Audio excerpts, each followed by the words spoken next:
ఈరోజు భువనగిరి టౌన్ నుండి ఉప్పల్ టు భువనగిరి అని చెప్పి 6 బస్సులను అక్కడికి వెళ్ళి ఈరోజు మన ప్రియతమ శాసనసభ్యులు 6 బస్సులను ఉప్పల్ ఎక్స్ రోడ్ వరకు అంటే ఇక్కడ ఉప్పల్ టు భువనగిరి అని చెప్పి 6 బస్సులను ఈరోజు భువనగిరి నుండి మన ప్రియతమ శాసనసభ్యులు అనిల్ కుమార్ రెడ్డి గారు ప్రారంభించారు. భువనగిరి పట్టణ ప్రజలందరూ కూడా నేను ఒకటే విజ్ఞప్తి చేస్తున్నా, ప్రజలకు సేవ చేయడానికి కాంగ్రెస్ పార్టీ మున్సిపల్ చైర్మన్ గా ఎమ్మెల్యేగా ఇక్కడ మేము పనిచేస్తా ఉన్నాం.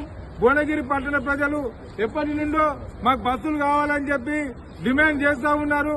అట్టి డిమాండ్లను దృష్టిలో పెట్టుకుని నేను భువనగిరి ఎమ్మెల్యే గారి దృష్టికి భువనగిరి పట్టణ ప్రజలు బస్సులు అడుగుతున్నారు, బస్సులు కావాలని చెప్పి ఎమ్మెల్యే గారికి రిక్వెస్ట్ చేస్తే వారు ఒక 6 బస్సులను భువనగిరి నుండి ఉప్పల్ ఎక్స్ రోడ్ వరకు బస్సులు ఏర్పాటు చేశారని చెప్పి భువనగిరి పట్టణ ప్రజలకు తెలియజేస్తున్నా.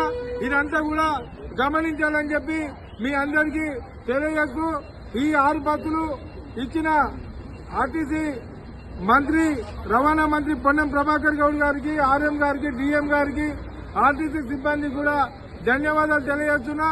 భువనగిరి పట్టణ ప్రజలు కూడా భువనగిరి నుండి ఉప్పల్ ఎక్స్ రోడ్ వరకు ఎప్పుడంటే అప్పుడు పోవడానికి 6 బస్సులు రెడీ ఉంటాయని చెప్పి తెలియజేస్తున్నా. నమస్తే.